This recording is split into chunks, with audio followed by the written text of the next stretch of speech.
Please, a round of applause for him if you don't mind. Thank you. And he'll just give us a keynote and welcome address, and then we'll proceed. Thank you, everyone. Thank you, Tolu. Tolu is a sales, in the industry, we say salesman. So she can't stop but selling. Thank you very much. It is utmost pleasure to have you here in the evening. We understand that it takes a lot of effort and interest to have a very long day and all the sessions and still take time out in the evening. Thank you. Apologies for the late start. We wanted to have a bit of a quorum and see all the beautiful faces here to get the program started. So we will, without further ado, we'll start with the keynotes from the, I'll look at the program just a minute, but we're going to, the order of events will be, we'll have a keynotes from the DG, Director General of the Securities and Exchange Commission, Mr. Lamido Yuguda, and then we'll go into a panel conversation. And indeed, one word with commodities, agricultural, but even other commodity asset classes is shared prosperity. And how can we, be a part of that shared prosperity, but also expand the pie so that it can be more inclusive and reach all the different tiers that it should actually do. To get the ball rolling, I want to start with one of a statement from an elder in the industry, and it said, in Africa, after independence across the continent, many countries, what they did in the first 5 to 10 years was to set up a stock exchange as a capital market infrastructure. To understand the economy of Africa, in the late 1960s into 1970, that was when Nigeria alone traded 48% of global crude palm kernel oil and 28% of global groundnuts. So if at that time, the continent had set up commodities exchanges, definitely we're sure that Nigeria will be the whole of Europe, and not to talk of the whole continent, because we would have been able to deploy capital to that asset that is very important, but also solves and reaches millions and millions of lives. Today, we are 37 million farmers in the country. Unfortunately, most of them are still the poorest citizens of the country, and this is part of the problem that we're all here in the room to solve for. Thank you very much, DG. Please, would like to have you.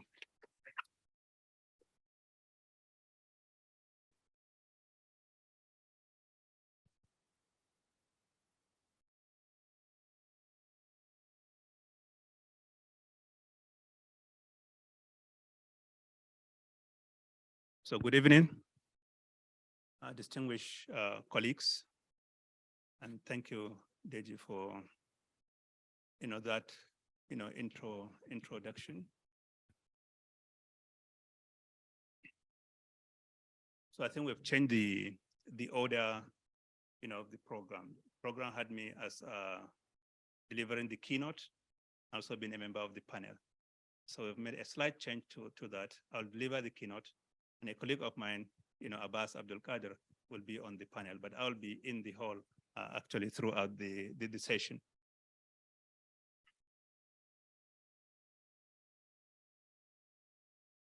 So let me start by thanking the organizers, the Nigerian Economic Summit Group, and the big man himself has just come in. So Jai, good evening. For inviting me to the 28th Nigerian Economic Summit. I'm particularly delighted that the NESG and AFEX, Commodities Exchange Limited, put together this very important dinner session titled Positioning the Capital Markets to Leverage Commodities Exchanges, and invited me to give the keynote address. This is a unique opportunity for the Commission, the Securities and Exchange Commission, to highlight the concerted efforts it has made to develop the commodities segment of the Nigerian capital market, as well as identify some of the challenges that still need to be addressed to enable the commodities exchanges occupy their rightful place in the development of the Nigerian financial system. It is important to stress from the outset the fact that the Nigerian capital market can promote the emergence and growth of a robust commodities trading ecosystem by mobilizing medium to long-term capital to complement the federal government's ongoing efforts in diversifying and developing the national economy. There has never been a greater need than now for long-term capital investments, especially in the commodities market, to tackle one of the world's most challenging problems, namely food insecurity. Recently, the food security situation in Nigeria has worsened due to the COVID-19 pandemic and the Russia-Ukraine war. Both situations have caused major supply chain disruptions, resulting in increased costs of logistics, high price disruptions, high price increase for imported foods, supply shortages, and price stability problems. Commodity exchanges improve access to market and finance for producers, promote price transparency, and ensure steady supply of agricultural commodities regardless of the season. A thriving commodities trading ecosystem has the potential to efficiently link commodities to industries, thereby increasing output and reducing import dependency, creating jobs, unlocking the economic potentials of farming communities, enhancing financial inclusion of smallholder farmers, and ultimately engendering economic development, among other benefits.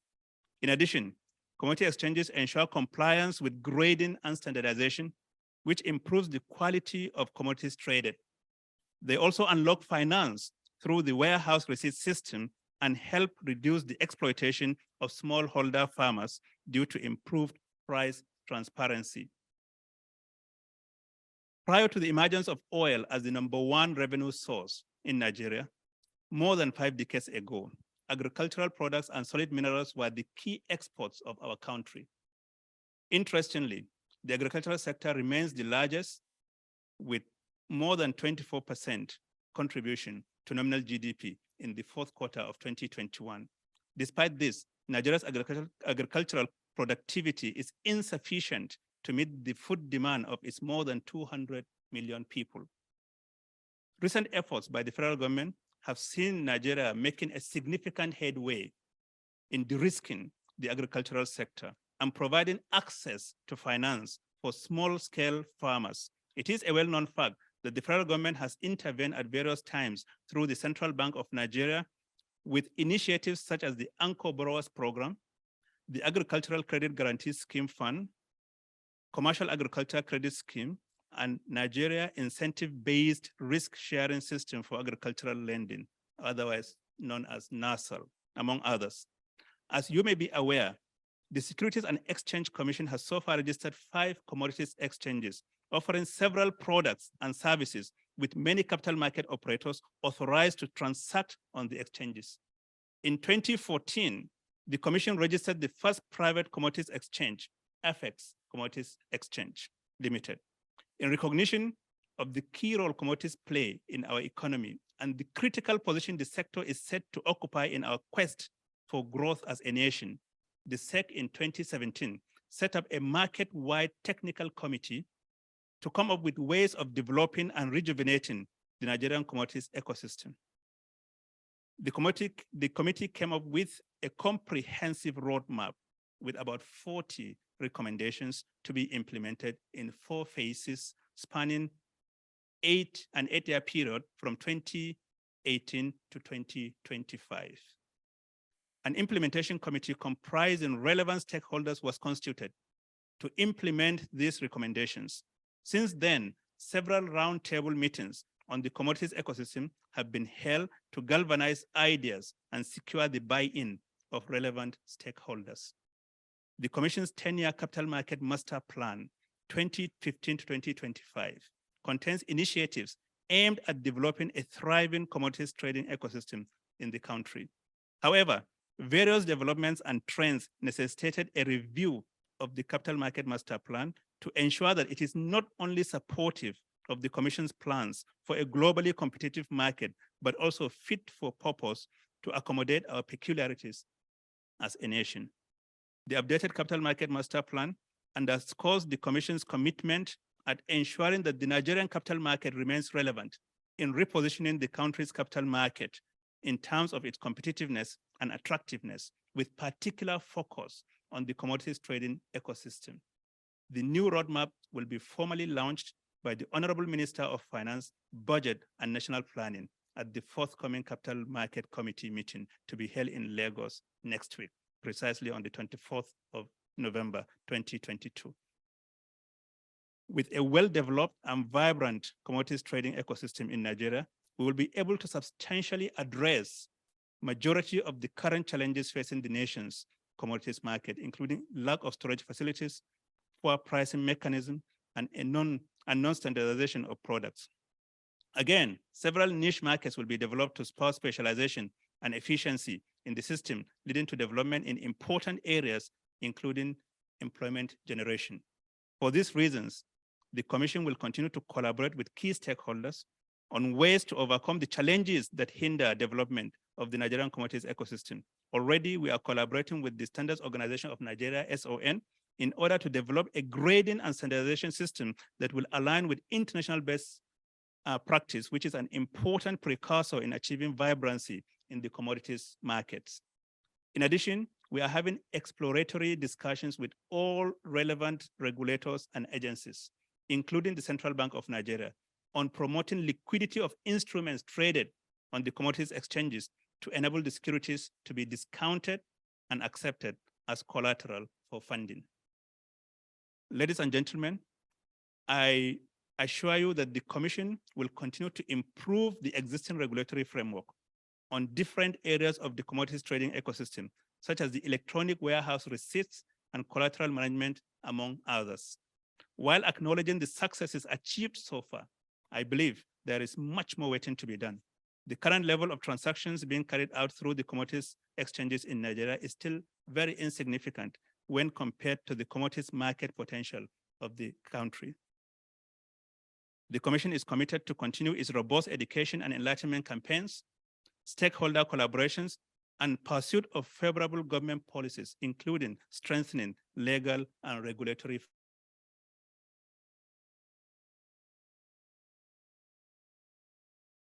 the ideals of the updated Capital Market Master Plan. I thank you for listening and wish all participants a successful deliberation. Thank you very much.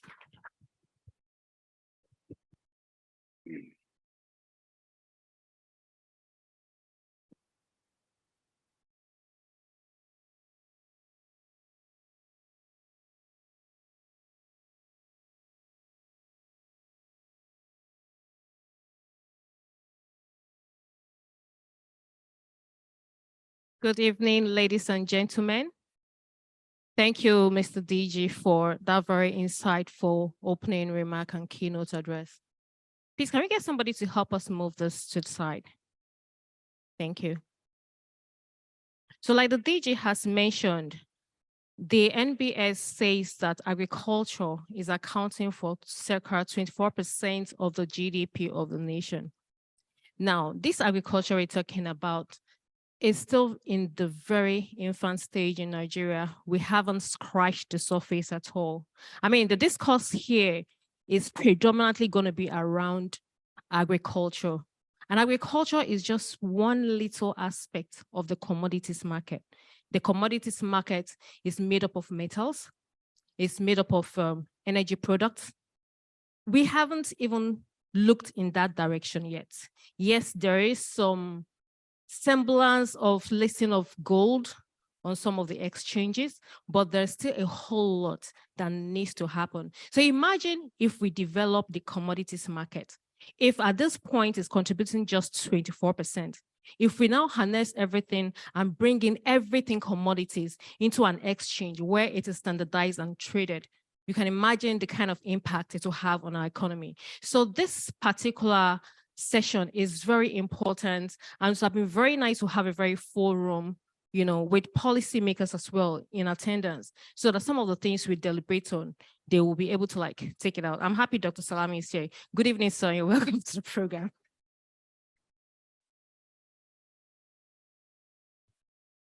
Okay, so I would like to just invite to the panel the MD of AFEX. Please join us on the table. I'd like to invite Alhaji Abbas. Alhaji Abbas is the head of exchanges, registration, markets, and innovation for SEC. So you can imagine the right man for the job. Thank you very much. And I'm sure if we need anything further, we'll definitely, call the DG as well. I also like to invite Mr. Sadiq to join us as well from Flour Mills. Thank you.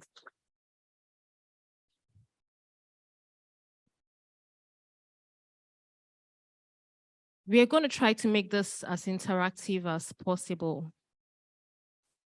Mr. Sadiq, I'd like to start with you because Mr. Sadiq's business is dependent on the produce from the agric segment.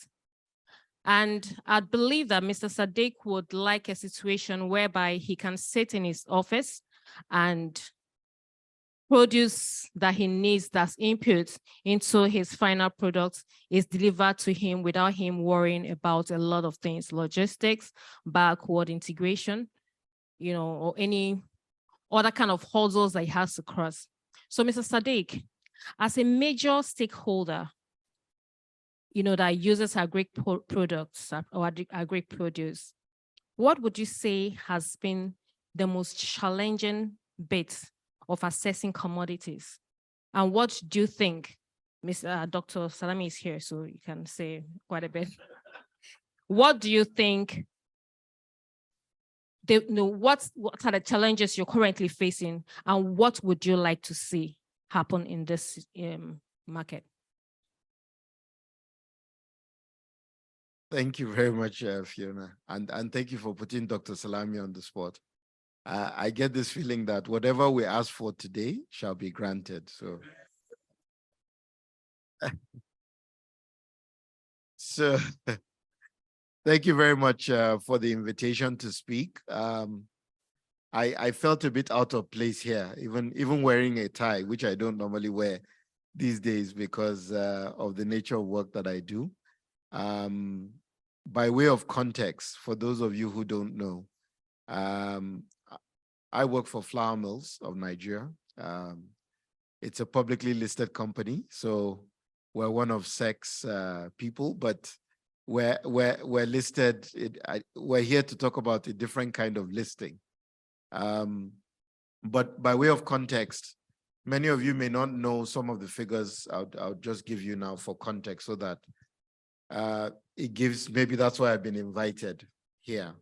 Flour Mills of Nigeria has been in operation since 1960. It's been listed publicly since 1978.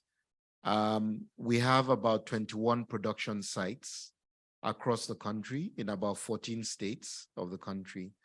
As the name connotes, we say flour mills, but we're primarily, not primarily these days, but significantly a miller of wheat, but we're involved in 5 key value chains. So we're involved in grains. We're the single largest buyer of grains in the country.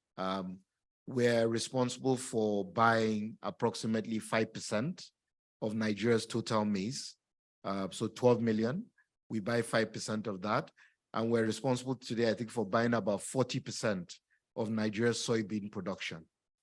And sorghum as well, we buy significant quantities of sorghum. Whatever wheat is produced in the country, we also buy as much as we can find of it. But currently, the amount of wheat, just to give context, the amount of wheat that's produced in the country is not enough to serve 1% of our needs today. Maize is bountiful, and it's been bountiful in the last couple of years because the production numbers have been going up, and I'll speak to that.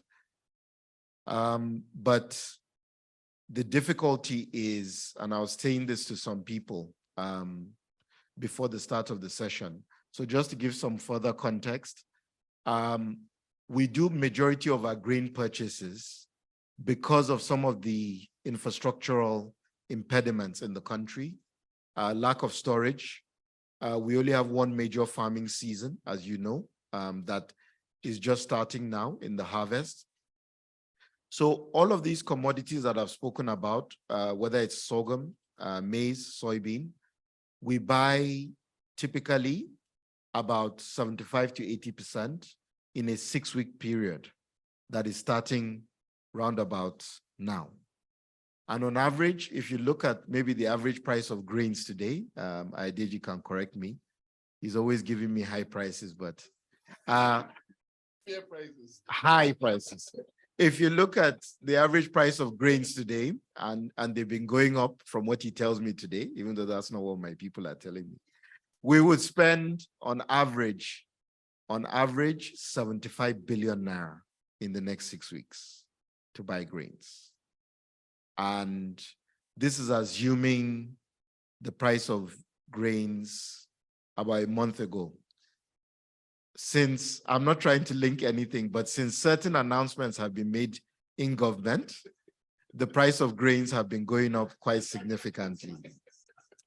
So when you talk about some of the challenges that we face, we are in the business of processing, we're in the business of transformation, but we happen to operate in a space that is crowded tremendously by very informal, unsophisticated by their methods, but extremely sophisticated by their brain power, I can assure you. The traders in Nigeria are extremely intelligent and sophisticated people. Farmers are probably even more intelligent, but they operate in a very informal space.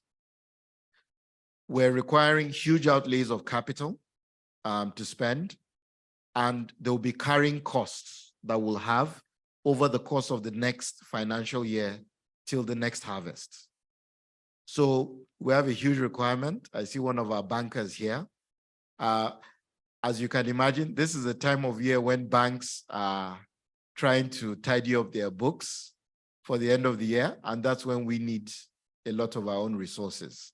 So as you can imagine, it's a tremendous tug of war for companies such as ourselves.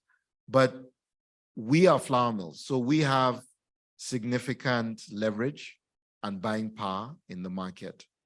You can imagine all those smaller processing companies that are singular outfits that produce 1/10 of what we produce.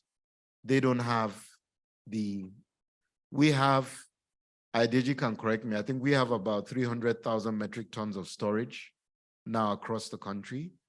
We currently leasing 2 federal government silo complexes, 3 actually, in Gombe, in Makurdi, and in Ibadan. And those silo complexes are almost always full of grains that we have. We're the only company that has concessioned the silos, and we're fully utilizing them, of all the concessionaires. That comes with enormous challenges, as you can imagine. There's the challenge of logistics. We have a fleet of 800 trucks, but that is only enough to serve our flour business. So our grains business actually has to rely completely on third-party service providers. You would know our factories at this time of year typically because there would be a 2 to 3 kilometer queue of trucks that are waiting to offload. And sometimes these drivers can spend 2 days, 3 days.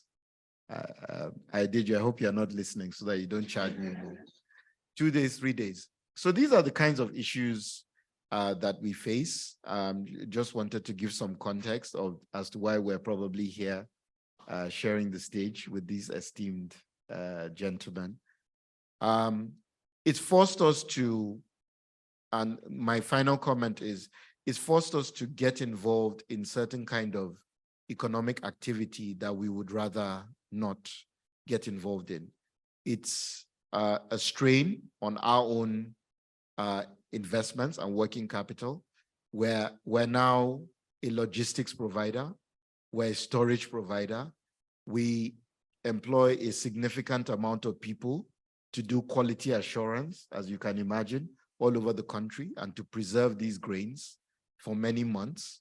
I think I didn't mention it at the beginning. We require a lot of these grains because we're the largest feed miller in the country, top feeds. And we're also the largest producer of fish feed and the largest, apart from grain miller, and also the largest, we're one of the largest, we're the largest soybean crusher in the country and the largest soybean exporter as well in the country. So that's why we require these grains. But our core business, and that's the last thing I want to say, our core business we would like to is the processing of grains.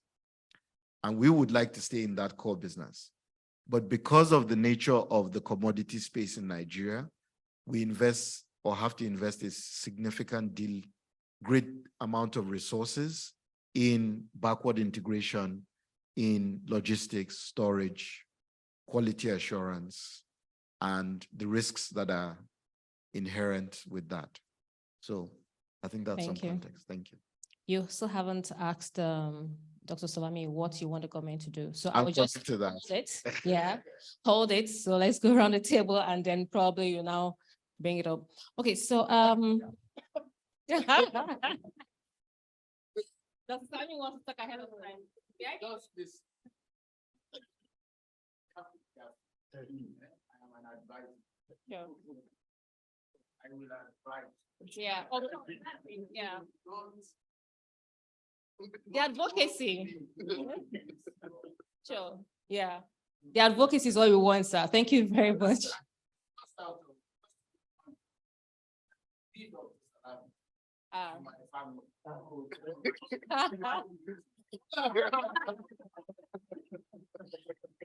Thank you, Dr. Doyin Salami. Okay, so we'll just go quickly.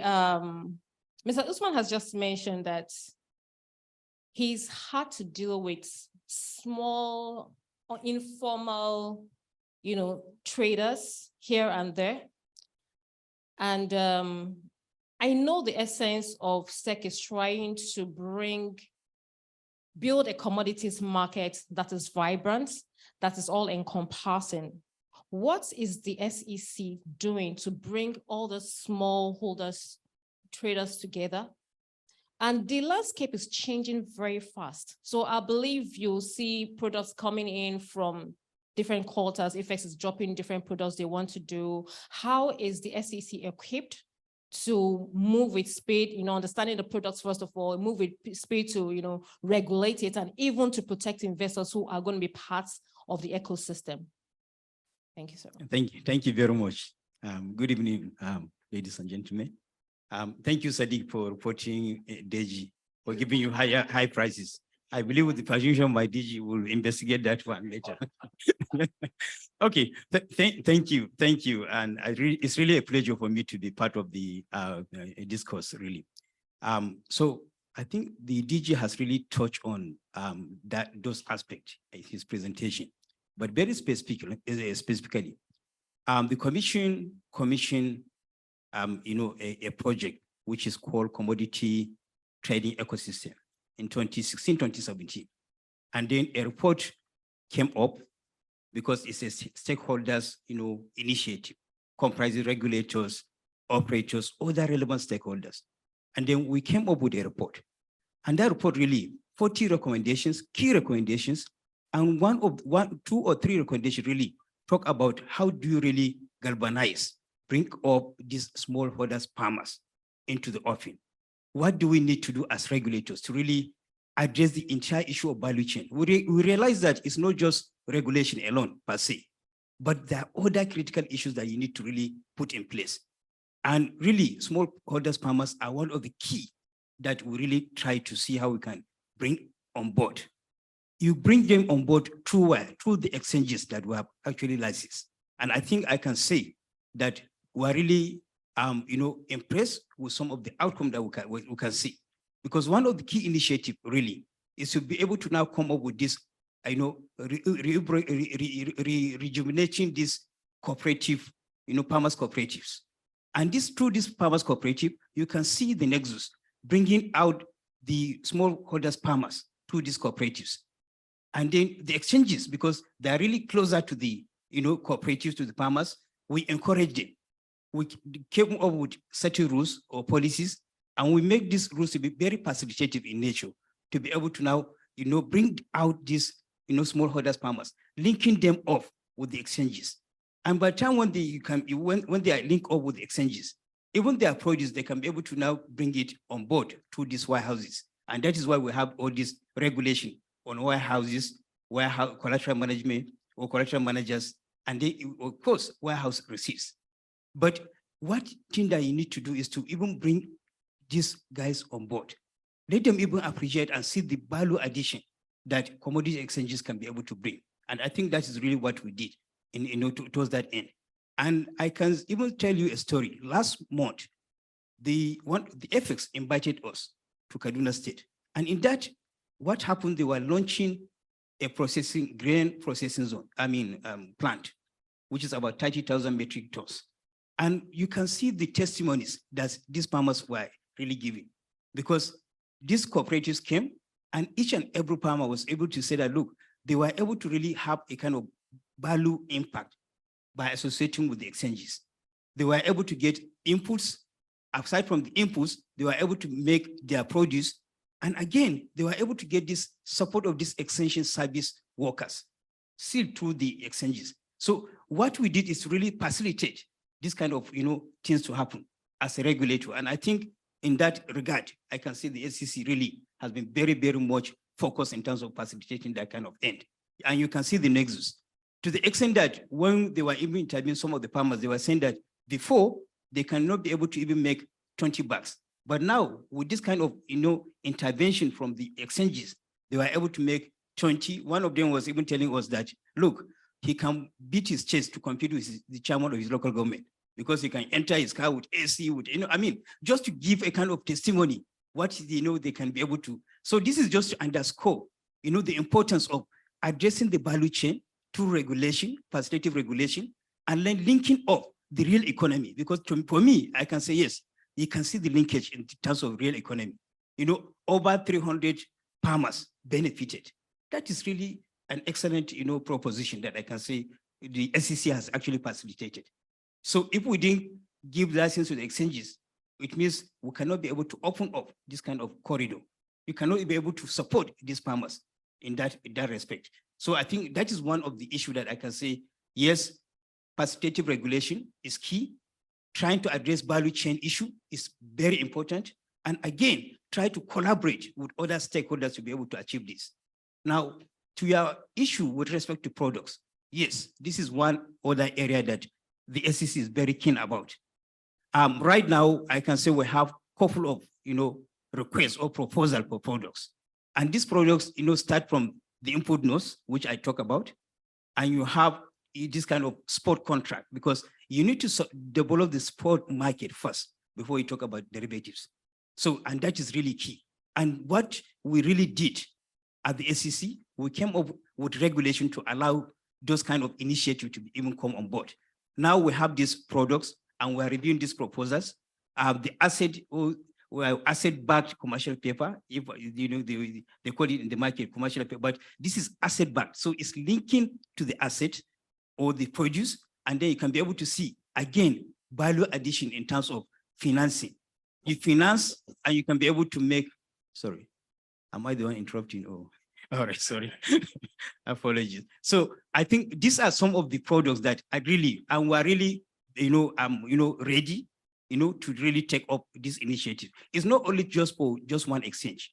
The regulation is done in such a way that any of the exchanges that initiate this kind of product, bring it to us, and we have a very good way of interfacing.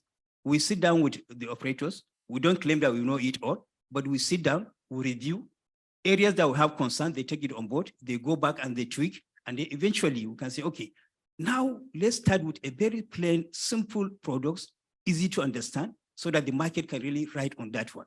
And I think really that is what we're doing. I can mention a lot of proposals that are before us, but it's not really the call to mention each and every one or is filed by it. But what I can say is that one or two exchanges are really at the forefront of those proposals. And we're really being challenged and we're ready. To your point, whether we're ready, yes, we're ready. And we're always trying to build on our own capacity, enhancing our capacity to be able to take up the challenge. But one thing that we always emphasize is that make your proposal simple, easy to understand. It's not only just for the regulator, it's for the end users. By the time when you have this product and you are not able to really, it's not appealing to the end users, you are just wasting your time. So the point is make it simple, make it appealing, and make it something that will be impactful. We are really proud to say that, yes, input note is really impactful. We can see empirically, even the asset-backed, commercial papers, we can see, and that is one of the areas that we're looking at. And eventually, by the time when we are okay with it, the SEC will really, endorse it, and then it will be on the market as well. And other proposals that we're even trying to do to allow this kind of thing to happen. The linkage between the commodity exchanges and the warehouses is very important. And we have a regulation saying that, look, we are not saying that we're going to regulate the entire warehouses nationwide, no. But those warehouses that are linked to exchanges must conform with certain requirements. I'm sure, Sadiq, you'll be happy with that because these are some of the things that you want a regulator to put in place. Then the collateral managers too, that will eventually be the one to issue the warehouse receipts, for instance. We have regulation and we have even begin to have some applications, for the registration, because first of all, register the exchanges, register the players, register the product. So when you do this 3 Ps, we can say, or 3 registration or 3 approach in terms of regulation, you can be able to really see that you have really covered everything. At the end of the day, it's the end user that you are looking at. The investor should be well protected. The market should be stabilized, and you should be able to have really a sustained market in line with the vision and the master plan that my DG talked about. Thank you. Thank you, sir. So we can see that SEC is actually busy, and SEC is trying to put the building blocks in place for a larger commodities market. I know the government is also interested in the commodities market because, the CBN, for example, had to give Nigerian Commodities Exchange about 50 billion to kickstart activities. And we haven't seen so much happen in that space. So we can see clearly that things are actually being done to that. I think another area, moving away from smallholder farmers, we can't do without them completely, but let's mechanize the system. Let's make agriculture mechanized such that what we produce and the produce are quite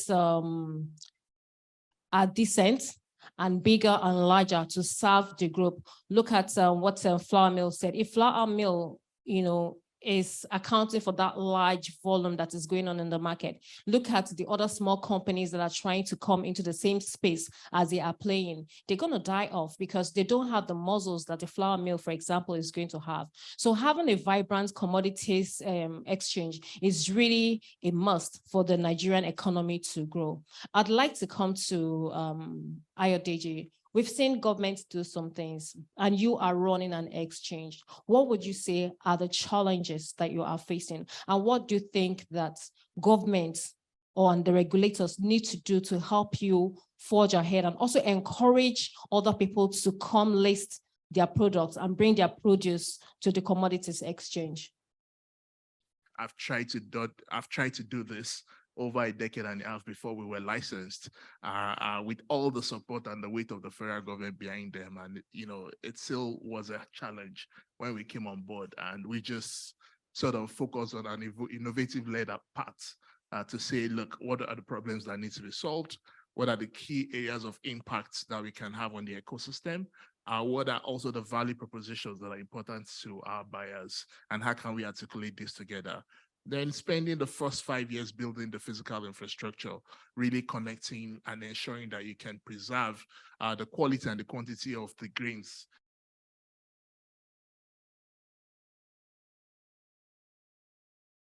Had that transition into how then do we then, once securitized, how then do we then bring the financial markets and the broader capital markets into play, leveraging technology, bringing out traceability, creating new products that they can also come in and participate in the risk, but also in the shared prosperity, tying it to the theme of the evening.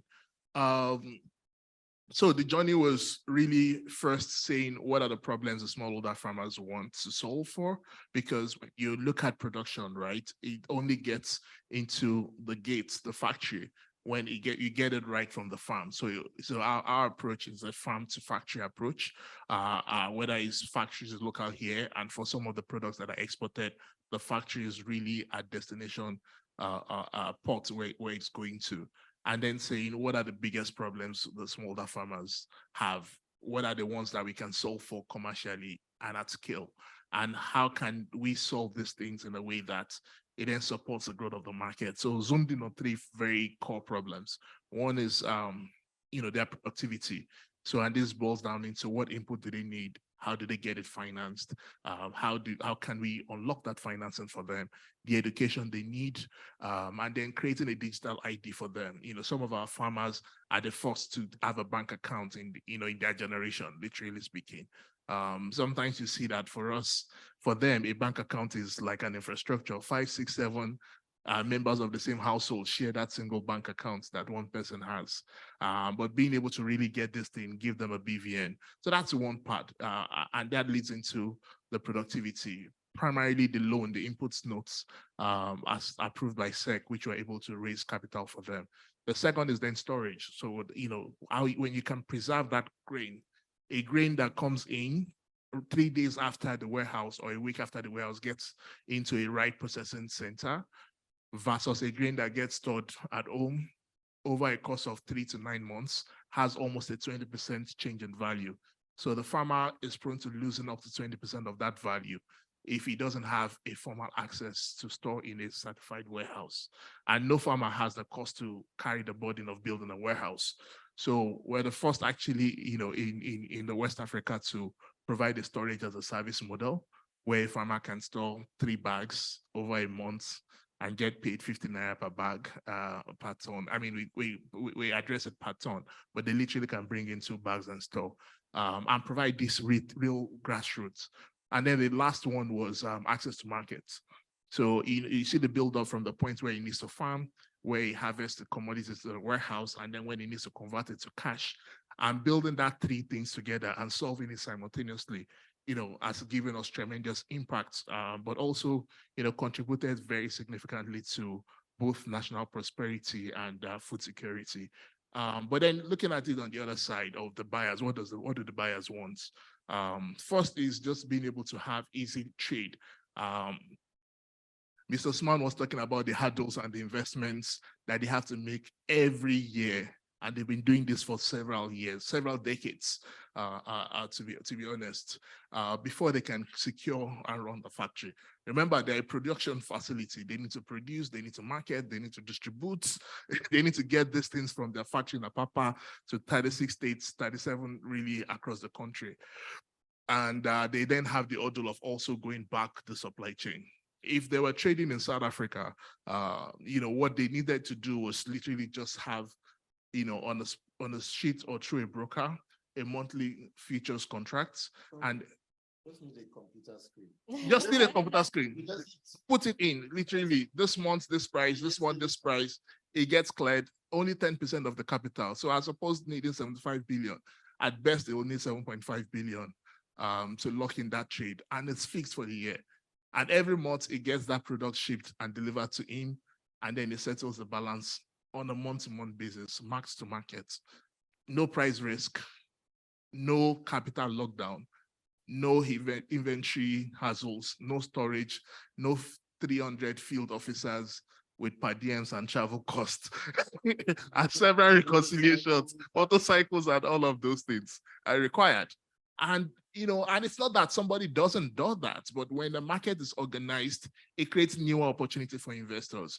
So somebody else comes in and invests and say, look, I want to invest in storage.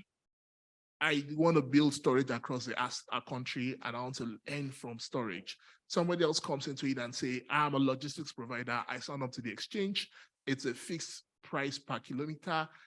I put in the trucks in, they go hauling to, back and forth. And then at the end of the day, they are fully settled. Somebody comes in and say, hey, somebody has logged on this price. He's bought it, he's made a deposit. I provide the liquidity to settle the trades. I take on the price risk. I hedge or I play a speculative game in investments. South Africa today has a total trade on their South Africa Futures Exchange, the commodities market, which is part of GSA today.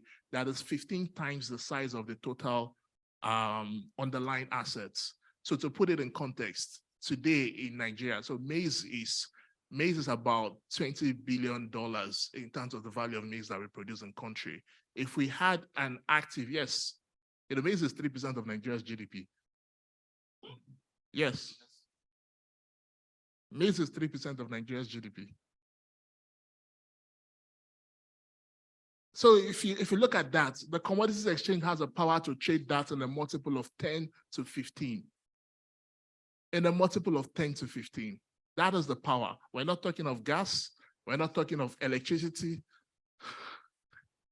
We're not talking of gas. We're not talking of electricity. We're not talking of gold. We're not talking of all the solid minerals that we have the potentials for. So this is a huge opportunity. But also, the big point here is not just the business of the exchange, it's the multiplier value that it has the capacity to solve for, both in the downstream as well as in the upstream, but also in the financial markets. Thank you. So IO exchange is actually doing a lot. They are the first privately licensed exchange. And like he mentioned, if the exchange is digitalized, where somebody can just sit from their office, is functioning properly, you key in your orders and everything is straight through, He's done quite a bit on the technology side of things. Now, there are different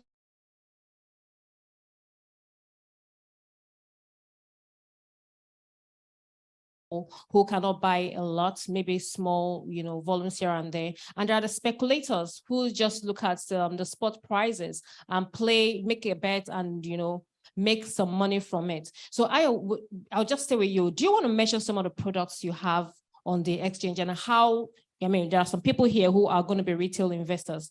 How can they play in the commodities market? Thank you, Fiona. So we've segmented the market into 4 tiers today.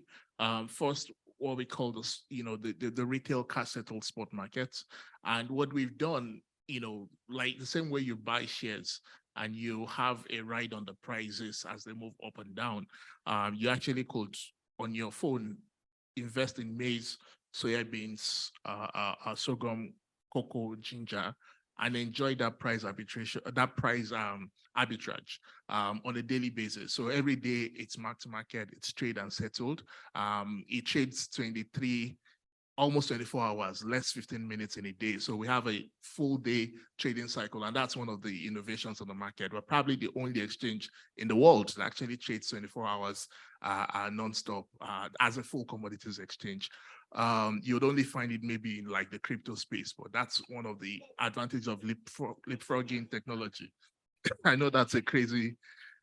So, but that's just leapfrogging on technology and saying, you can trade and settle instantly on the markets.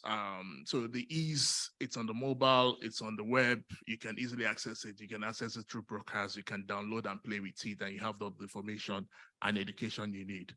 The second part is what we call the deliverable spot. So essentially here you're buying and selling physical commodities. The intention is you're buying and you're taking own of the physical commodities.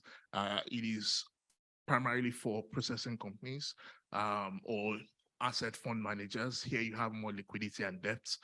The volumes are larger. So for instance, while on the spot market for retail investors, you trade per kg. So you can buy 8 kg of cocoa, which today trades at about 1,450 naira. On the Dawa, on the securities board, you'll be buying a ton of cocoa, which is 1,450,000. And then sometimes you have a bit of a price arbitrage between both boards, which also creates a room for interboard play. Then you have a third market, which is the OTC, over-the-counter market. And that is where you then match, the buyers. So we have a network of traders that are also members and trading members on the exchange, and then they deliver these commodities. On the other side, you have a lot of the processors participate in this market, and essentially it's a commitment to buy with a 15-day delivery. And for each of these, we have about 8 different products, listed on each of them. So that's quite an array of products. And lastly, we have the fixed income board, which is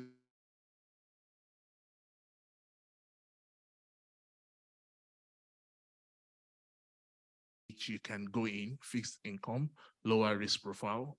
You have your fixed return, either discounted or on a or with a coupon payout at the end of the year. And this also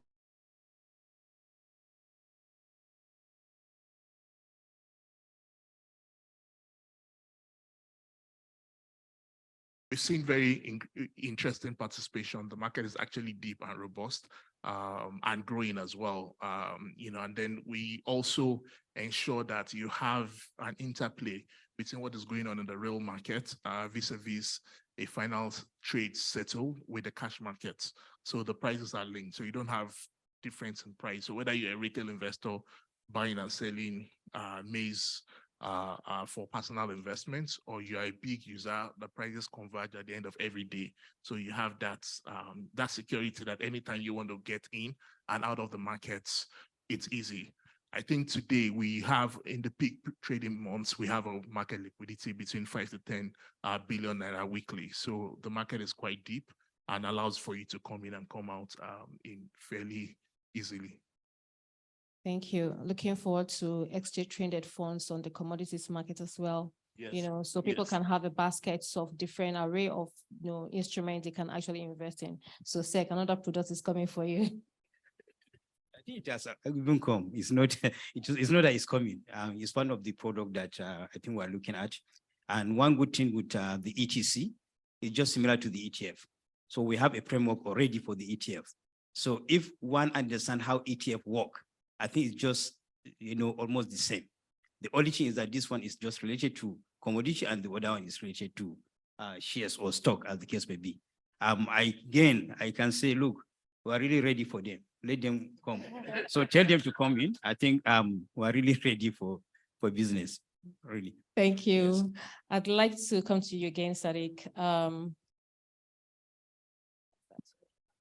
What would you be one of the largest and bulk players in this commodities market? What would you like to see? What kind of developments do you want to see that will make it easier for you to get the inputs you require? Okay. Well, thank you very much, Fiona. First of all, let me start by addressing a point, which is the kind of elephant in the room. So there were 2 parts. You asked Adedeji 2 questions, and permit me I'm a guest invited to eat dinner, so I shouldn't be controversial, but if you don't mind, I'm going to be. There are 2 parts to Adedeji's question. I think you asked him the second part, which was way over my head when he was talking about all of these products that I don't enjoy. That's probably mainly targeted at the retail market. But he also spoke earlier on about the trajectory of AFEX and as an exchange. But he spoke about the first 5 years of AFEX and how it's had to do things that are not exchange-like. And I think we need to address that issue. Because should AFEX have spent the first 5 years of its existence doing all the things that it's doing? I don't think so. And to you, Mr. Alhaji Abbas, Alhaji Abbas, I think that is the elephant in the room that we need to address. So all of these things we talk about in terms of market development are all well and good in terms of products, but who's going to build the infrastructure that all of this has to ride upon? You spoke about, I'm sorry to get controversial on you too, Fiona, but you spoke about smallholder farmers and the need for mechanization. Well, Adedeji and I, we winked at each other and we laughed at that point because we're not going to be changing smallholder farmers in Nigeria anytime soon. That is the reality that we have to live with, at least for the next generation, if not two. So mechanization of agriculture is not going to happen anytime soon. Maybe small-scale mechanization, probably post-harvest, that's where mechanization can come in. But people will still be planting by hand and this. The productivity will come in different ways. I know this is not about agriculture, agribusiness. He talked about productivity, and I think he was leaning it there. But I'll bring it back to this point, to what is it that I want to see? The question is, who is going to build that infrastructure that all of this is going to ride upon? Is the sex expectation that every commodity exchange that is licensed will end up doing what AFEX did? If not, as Nigerians say, we're on a long thing. Because before we get this commodity trading space to a time when players such as ourselves can even open accounts and trade, I think we're talking about my post-retirement, you know, and hopefully that's still a very long time away, you know. So I think there's some, to answer your question now, is I would like to see a future in which players such as ourselves are active participants in that exchange, very simply. And how? Someone, and I believe every single, I'm no expert on anything, but someone who's studied the evolution of exchanges, the development of agribusiness and agriculture, knows that a lot of the infrastructure that needs to be built to support this are public goods. And someone needs to build that infrastructure. So all the things that we're talking about, to go back to the first plenary that we had this morning, and my good friend, Dr. Zainab, we're addressing a lot of the important issues, but they're the foundational issues that we need to address as well. And there might be 2, 3, 5 flour mills in Nigeria, but we're 5% of maize output. Who is going to cater for the other 90%? Because that's how you have a well-functioning exchange. So we can build an infrastructure to be able to reach 5% of those farmers. And I can tell you, we're not trying to build an infrastructure to reach 5% of the farmers of maize in Nigeria, because that's tremendous cost. But someone needs to. And who is going to be that person? I would leave my esteemed colleagues to answer that. Thank you. Thank you for those points. Elijah, but this brings me down to you. You are the regulator for the capital market. The government will provide the enabling environment. The government will put some things in place, but capital is still out there and can be, accessed. Please, when are we serving the food? Are they coming table by table? We should fit. Okay. So shortly, sir. So how do we leverage the capital market to provide some of the funding needed for infrastructure, as required by players like flour mill for the commodities market? Thank you. And thank you, Sadiq, again for bringing that to fore, really. In terms of infrastructure, which is highly capital intensive, I think there are so many approaches in my own view that need to be looked upon. Even at the SEC, we have this regulation of shared services, for instance. And what is the essence of having that kind of regulation? Is to be able to have critical players coming together to be able to now leverage on, or to be able to now own or share a kind of infrastructure, which they cannot be able to hitherto have it because of the high or capital, nature of that kind of infrastructure. And I will give an instance. When we're talking with some of the exchanges, on the need to, develop derivatives, market, for instance. There is this critical infrastructure of having the CCP, that is central counterparty. And it is really capital intensive. It is not really something that the commission expects each and every exchange to own, because it is really something that you can say you cannot even be able to own alone. So that rule on shared services entails having kind of collaboration to be able to own those kind of infrastructure. That is one aspect. Now, the second aspect in terms of trying to unlock private capital that will see value addition in trying to now finance this kind of infrastructure, then it can now be used market-wide again. So capital market provide that avenue for now unlocking private capital. But how do you unlock it? You cannot just unlock it if you didn't make that structure of capital raising to be appealing to the target investors. I need to see value in what I'm going to even invest in. Whether you call it infrastructure that has to do with the exchanges or the CCP or whatever infrastructure that we're talking about. So if we have this kind of arrangement, I believe government, there's no way you can say government can be able to really provide that. But government should be seen to provide the enabling environment, de-risk the sector so that the private capital can really flow in. And the best way to flow in the private capital, if it is something like you need to de-risk in terms of creating the facilities, let's say it is the roads that lead to the Palm Gate or whatever side you are looking at, for instance. If these are the issues that at least government is supposed to enable this thing to happen, but private capital will really come in naturally if there is good incentive and it is appealing for those kind of private capital to come in. I think that is really the approach in my own perspective. And the way the SEC is really looking at most of this regulation is to enable this kind of shared services. You can be able to partner and you can be able to really get value into it.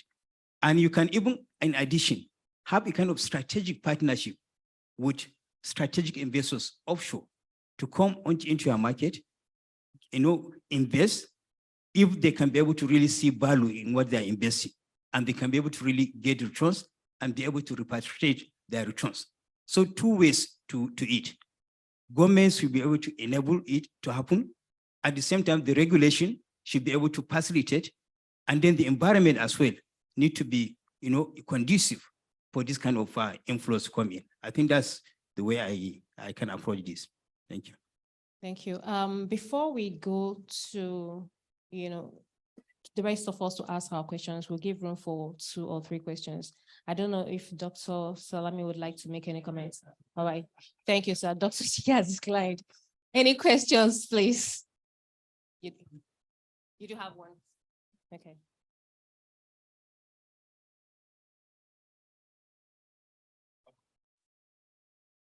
Yes. Okay. Good evening. I'm asking questions. I'm asking. No, I think I have 2 questions. Well, 1 comment and 2 questions. There was something Usman said about smallholder farmers not going anywhere in the next generation. And so we shouldn't, not that we shouldn't, but that we should downplay mechanized farming. I think both can coexist. I don't think smallholder farmers are going anywhere, but I think we can also, in addition, have mechanized farming. I know you'll probably be aware, it was a few years ago, 2016, I think you guys offered, was it 7,000 hectares of land or something like that? And there were 2 conditions given.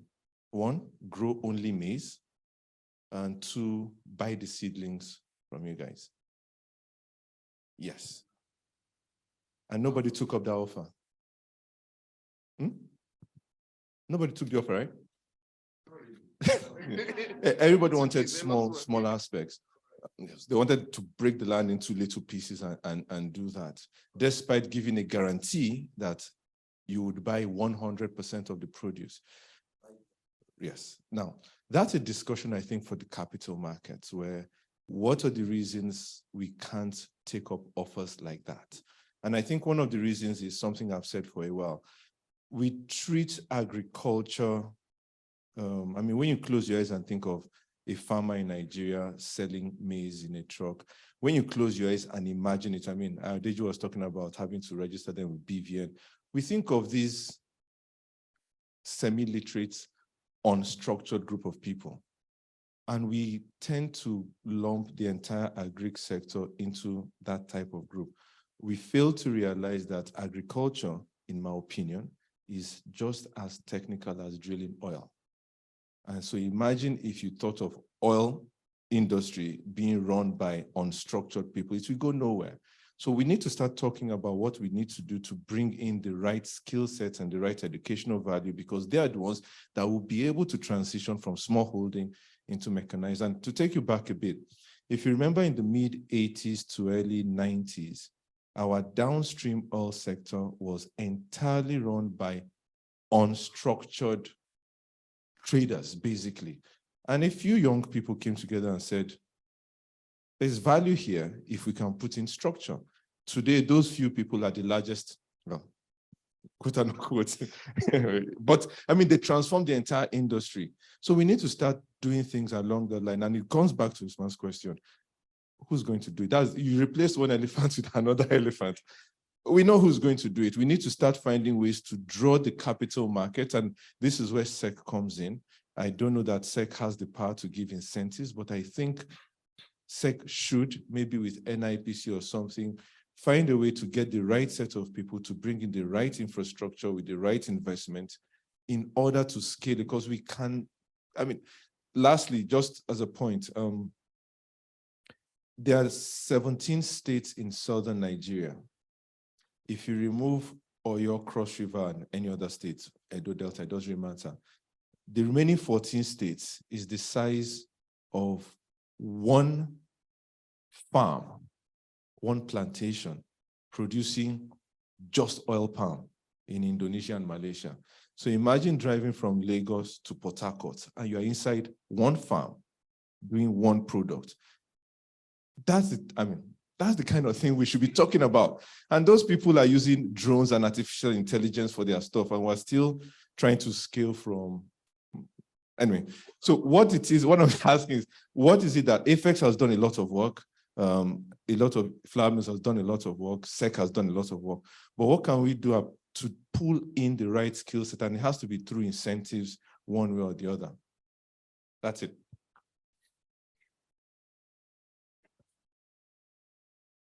Thank you, Zil, for those comments. SEC, guess you've taken a bit from that as well. The way to go is mechanization, whether we like it or not. It's going to take some time, but we just have to get there. Any other questions from participants? Yes, please.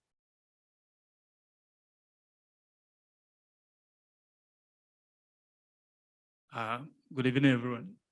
I want to make a comment about the productivity that you've been talking about, because as someone working on crop improvement, I think whenever we talk about farmers' productivity, it's kind of overlook crop productivity, because I believe improving the crop productivity is going to take the farmers smallholder farmers well. We don't believe right now they are going without mechanization. It's technology, not mechanization. Yeah. Okay. From seeds, Okay. From seeds. Okay. Okay. 50% of the farmers determined by seed. Yes. Yes. Yes. That's my point. It's not by the time of happening. If you're not using the right seed, Yes. if you're not planting at the right time. Yeah. Don't plant with between now and Yeah. you use no sophisticated tractors that you use. Yeah. It's technology. Okay. Actually, I'm going to ask you a question because I'm a plant biotechnologist, by the way, and I've been working on wheat improvement. And my question is about the flour mills' commitment to, because you talk about backward integration. My question is, are you satisfied with the commitment of flour mills in promoting local wheat production in Nigeria? Because it has a hands-on on the production of wheat. And if yes or no, depending on your answer. Are you optimistic about what they have on the ground and the future? Knowing our conversation as entrepreneur, I'll help you rephrase the question to say, how can flour mills support local biotechnology people trying to improve the quality of wheat? Because I can tell you for free that my guy here spends close to, about 10 billion on wheat every year, local production. So if you can have a share of the pie, it will be interesting. So just helping you rephrase that question in a way that. Okay, that's actually what I wanted to say, because you know me very well and I'm kind of shy. So my question is, are you satisfied with the commitment of FMN, and are you optimistic about the future of wheat production? Okay, very simply, because we're pressed for time and the session is more about the capital markets. I'm extremely optimistic about the future of wheat in Nigeria for a variety of reasons. I shouldn't blow my trumpet about what flour mills is doing and what flour millers are doing. I think you've got a hint from Adedeji, who's doing his own thing on wheat, but he's very well aware of what we're doing. And we don't blow our trumpet precisely because what we're doing in wheat in Nigeria, and I think is very relevant to this discussion that we're having, is foundational. We're trying to build something from the ground up, right? We import close to 7 million tons of wheat in Nigeria as an industry. Less than 100,000 tons is produced in country. That's the gap that we're dealing with. What are the three major issues that we need to solve? First and foremost, seed. We need to get the right type of seed in Nigeria. Secondly, we need to solve the irrigation challenge, because wheat can only grow in the dry season. There's only 200, maybe 300,000 hectares of irrigated land in the whole country. And even with the best yields in the world, right? US type, Ukrainian type yields at 6 tons a hectare, we need 1 million hectares of land to grow enough wheat to feed ourselves today, not what is growing. So that's context. I said I wouldn't speak to about what we're doing, but let me speak about one or two things that I think give us that hope that I spoke about. Last season, we were involved in an effort with a new variety of seed called Balogun. We brought in that seed. We did ourselves, which Adedeji can testify, 2,500 hectares of that.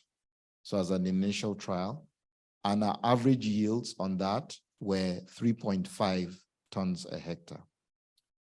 We did it across 4 states in the north, and the highest yield, and I'm proud to say it was by a female farmer in Jigawa State, 7.2 tons a hectare.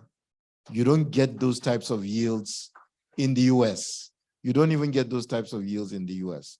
So that tells me that it is possible to grow wheat in Nigeria.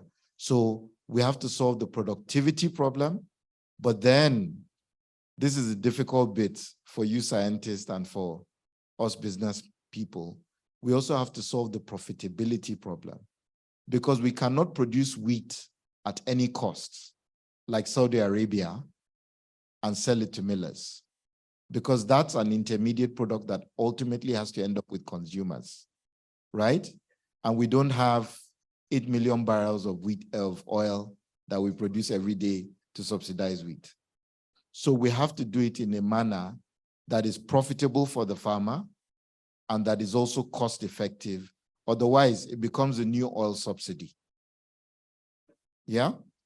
We're going to have to subsidize it. Someone is going to have to pay that cost.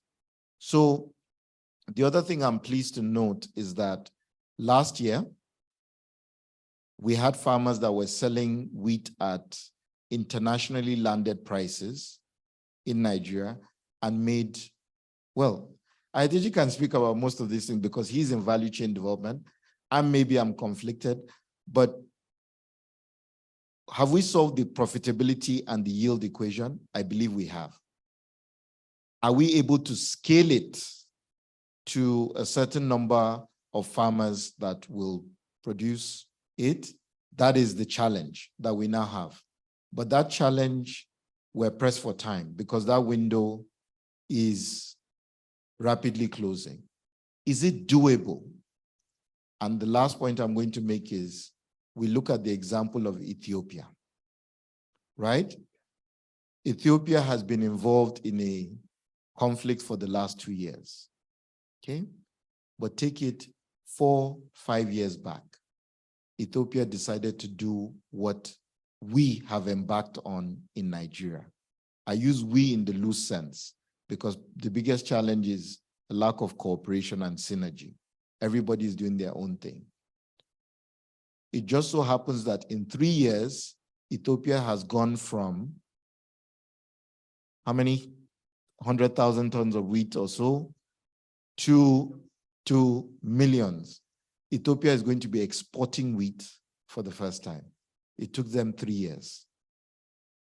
So it is possible. It is possible, but it requires focus.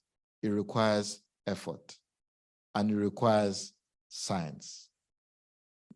Thank you. Thank you. Because of time.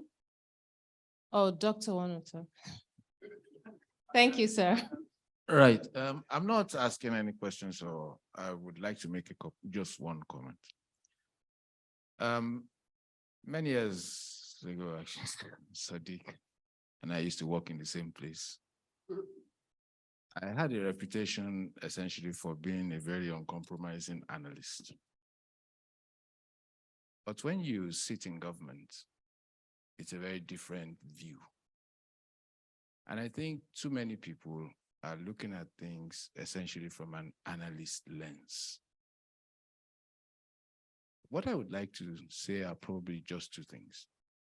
The point was made about public goods and the need to build out an infrastructure framework essentially as a public good.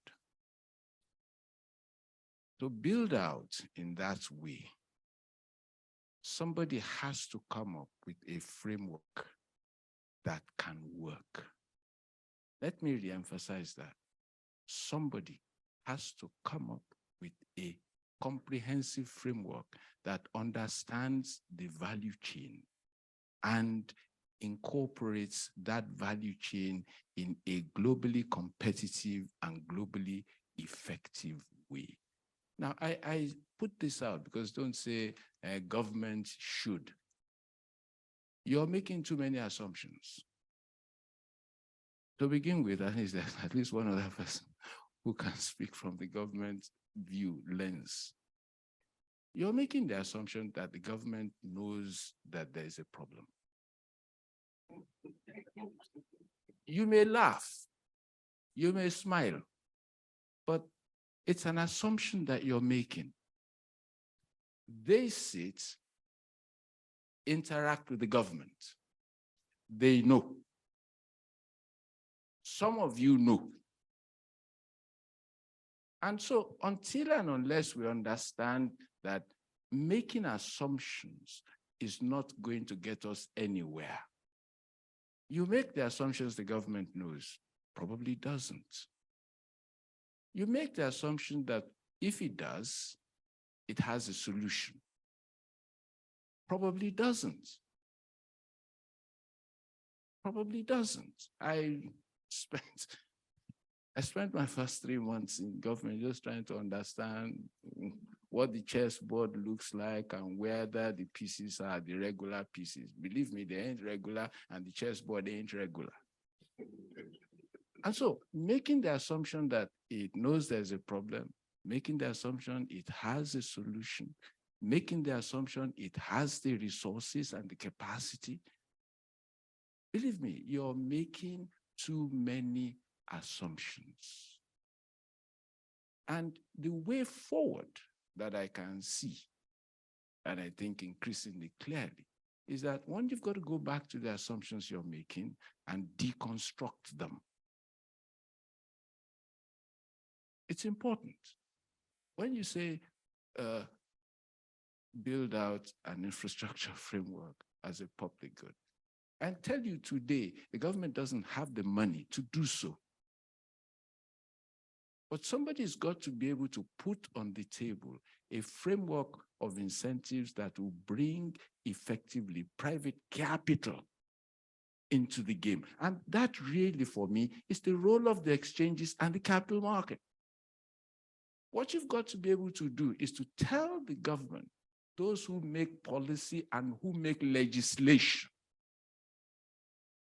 what it is that needs to be achieved. So that's the outcome. But beyond that, what it is that will be required to enable that be done. Now, there are some other things that I'm going to speak about, which have a fundamental impact, or which will have a fundamental impact on whether the framework that you put up gets to be adopted. But the first thing has anybody put forward a framework?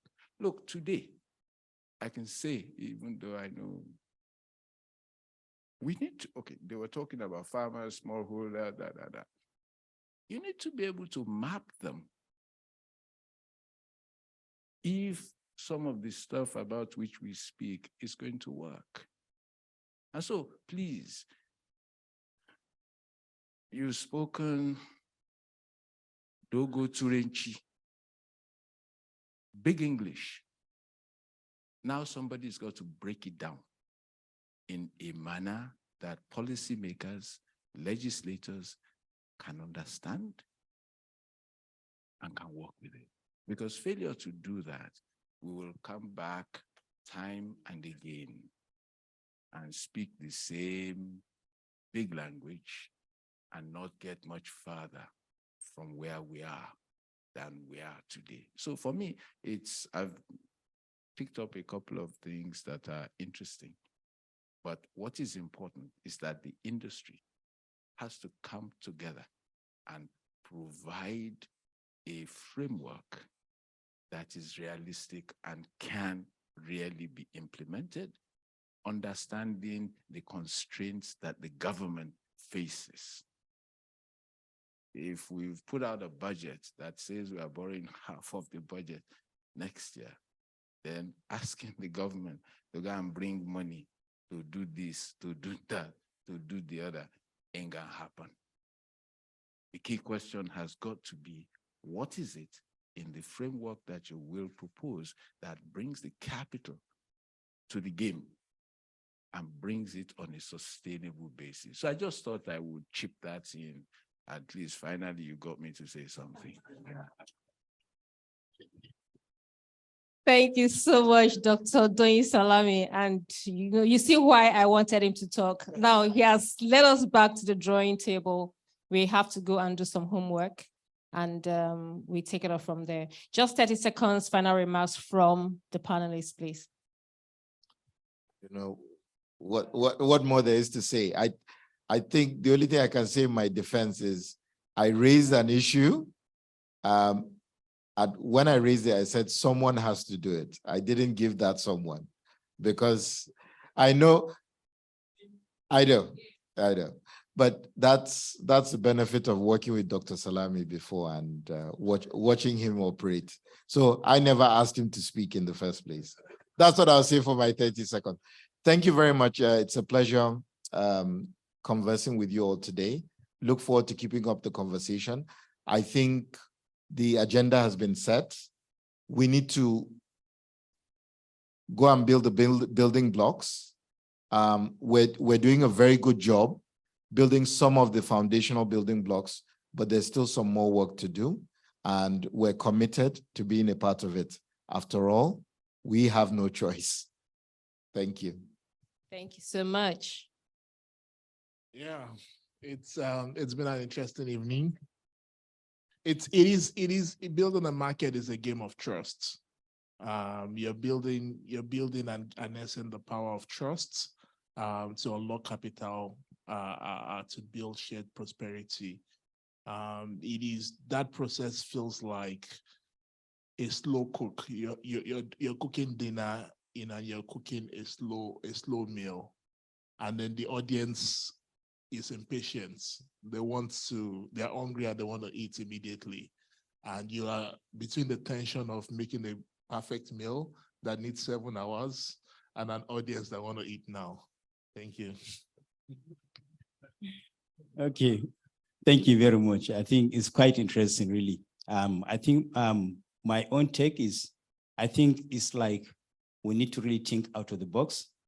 Have this as a takeaway. Let's go back and think through all these issues with a view to come up with a very formidable strategy or framework that will be able to address all these issues along the value chain. I don't see it happening from one end or one player or the regulator or the government, but it's like a kind of collaborative approach to be able to resolve these issues. We cannot do it alone.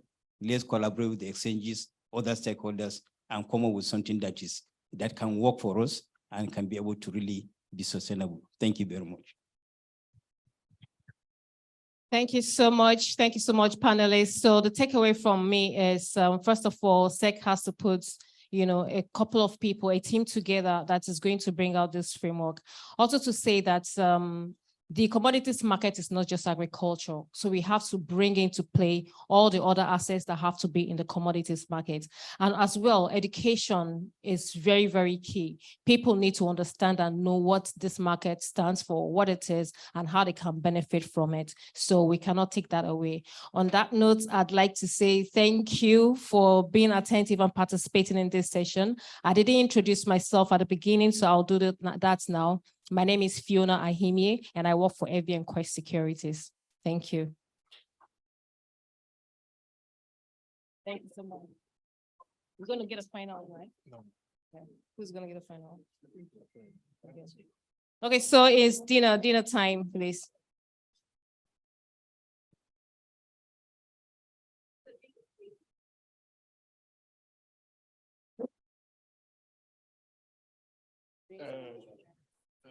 Yes.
Sorry, food is outside. Please step outside, grab your food and come back. The conversation continues. Please, let's not go yet. Thank you.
Hi, everyone. I hope we had a good time and everybody has had something to eat. We would like to invite our Vice President, Financial Markets, Funto, to please come and give us the closing remarks, and thank you. I trust every one of us had a very good evening, as I did. I think my biggest takeaway this evening is that we all need to go back and deconstruct our assumptions. That's the biggest English I'm taking away from this conversation. And it's really, for me personally, putting a lot of things in perception, or in perspective rather, which is how do we relate with regulators, the policymakers? So it's an ecosystem, and it is not about this part of the ecosystem is not doing their job, or that part of the ecosystem is not doing their job. We all have to come together and build a system. The other key takeaway from me also is that if it is not simple and it is not between 2 to 5 pages, anything outside of 2 to 5 pages, it becomes too cumbersome for the regulator to quickly review and give you a quick turnaround time. So those are two major things I'm taking away. And the more we have this conversation, the more the opportunities within the capital market and the commodities ecosystem unveil itself, the more the work that needs to be done are being reviewed. And I hope that we'll all leave this place encouraged that there's opportunity for shared prosperity, and also encouraged to roll up our sleeves and get the job done. Thank you very much for everyone. The DG in absentia, we say thank you to all the representative of the Securities and Exchange Commission, Mr. Abbas, the DG, and everyone that came along. Mr. Agama, the head of MCMI, Dr. Agama, Dr. Doyin Salami, I call him Uncle Jaye. Every one of you that gave us your support to make this evening a success, we say a big thank you and enjoy the rest of your evening. More food. I think we have music, soft music, even though is it Monday or Tuesday? We are still allowed to do some soft steps and dance. Thank you very much. Enjoy the rest of your evening.